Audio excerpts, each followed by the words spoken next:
உங்களுக்குள்ள ஒரு திறமை இருக்கும்ல, அத வளர்த்துக்கோங்க அவ்வளோதானே.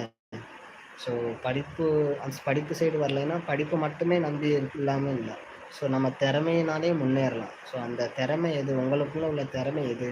அத பார்த்து அத டெவலப் பண்ணிட்டு, அதுல கான்சன்ட்ரேட் பண்ணுங்க. ஒண்ணும் பிரச்சனை இல்ல. சூப்பர்.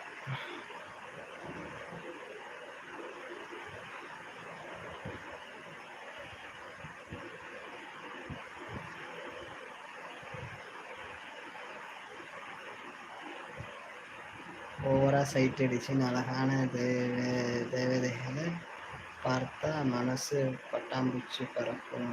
எல்லாத்தையும் பட்டு பிடித்து கெட்டு படிச்சேன். ஃபெயிலா போயிட்டேன். அப்படியா? Okay, okay. விடுங்க. அவ்வளோதானே முடிஞ்சு போச்சு. அப்புறம் என்ன? ஸோ உங்களுக்குள்ள ஏதாவது ஒரு டேலண்ட் இருக்குல்ல, அத வளர்த்துக்கோங்க அவ்வளோதான். ஸோ படிப்பு தான் நம்ம இந்த வாழ்க்கையில படிச்சா தான் நம்ம உலகத்துல இருக்க முடியும்னு இல்ல. ஸோ படிக்காதவங்களும் தனக்குள்ள உள்ள திறமைய வச்சு ஜெயிச்சு காமிக்கிறாங்க இல்லையா? அந்த மாரி தான். ஸோ அதுல முன்னேக்கி ஓடுங்க அவ்வளோதான்.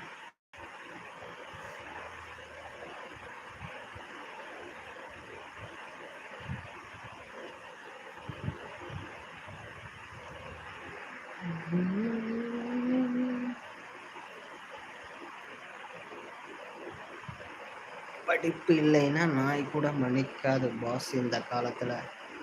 அது இல்ல அப்படின்னு நான் சொல்ல மாட்டேன். ஸோ ஏன்னா இந்த காலத்துல படிக்காதவங்க கூட மத்தவங்க மதிக்கிற மாரி வளர்ந்துருக்காங்க. ஸோ இந்த காலத்துல படிப்பு இல்லைனாலும் பணத்த வச்சு எடை போடுவாங்க. ஸோ நீங்க சம்பாதிச்சுட்டீங்கன்னு வச்சுக்கோங்களேன், பணத்த வச்சு நீங்க மனுஷங்கள ஈஸியா வாங்கிடலாம். ம். நீங்க வேணா பாருங்க. இந்த அரசியல்வாதிங்க இன்னும் பார்த்தீங்கன்னா, அவங்கலாம் கம்மியா தான் படிச்சிருப்பாங்க. ஆனா பணத்த குடுத்து மக்கள அவ்வளோ மதிப்பு மரியாதையுமா வச்சுக்கிட்டு, அவங்க வந்து ஐயா படிச்சவங்க கூட எந்திரிச்சு வணக்கம் போடுற அளவுக்கு இருக்குங்க. ஸோ அந்த திறமை தான்.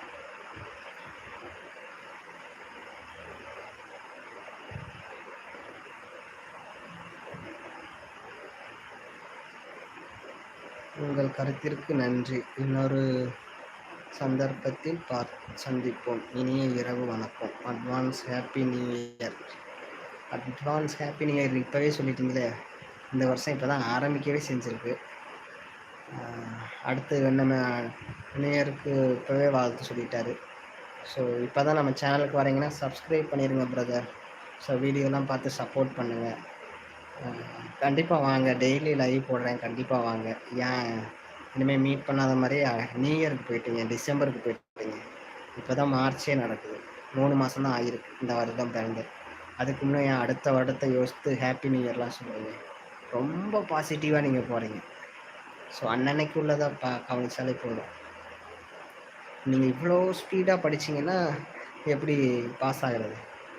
நிறுத்தி நிதானமாக போகணும். அப்பப்போ அந்தந்த நாளைக்குள்ளதை படிச்சிருந்தீங்கன்னா பார்த்தீங்களா, நீங்கள் இதுலேயே இவ்வளோ ஸ்பீடாக இருக்கீங்கன்னா அப்போ படிப்பில் எப்படி இருந்திருப்பீங்க? ஸோ அதனால் அது அப்போ வரம்போ படிச்சுக்கலாம். இப்போ என்ன சப்ஜெக்டோ அதை படிங்க, அதை கற்றுக்குவோம். அப்போனா தான் பாஸ் ஆக முடியும். ஓகேங்களா பிரதர்? ஓகே, எனக்கும் லேட் ஆகிவிட்டது. ஸோ நானும் தூங்க செல்கிறேன். ஸோ வந்து பேசின உங்கள் எல்லாத்துக்கும் நன்றி, கோடான கோடி நன்றி. வாழ்த்துக்கள். வேற என்ன நண்பர்களே? எதுவும் இருக்கா? இல்லை வச்சிடலாமா?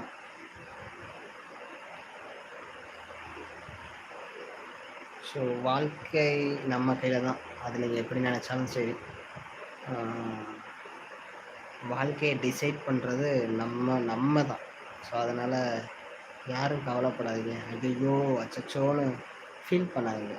நடந்துச்சா okay, okay take it easy, okay விடு விடு அடுத்து போ அப்படின்னு போகணும். ஆனால் இருக்க முடியாதான். ஏன்னா மனுஷனாக பிறந்துட்டோம். அப்படி ஈஸியாக எல்லாத்தையும் எடுக்க முடியாது. கோவம் வரும், எரிச்சல் வரும், ரொம்ப என்ன அகங்காரம் வரும், அடக்க முடியாத கோவம்லாம் வரத்தான் செய்யும். என்ன பண்ணுறது?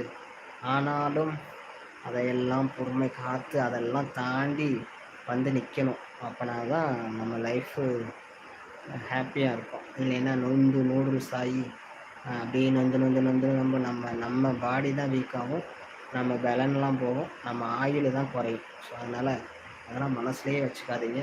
ஈஸியாக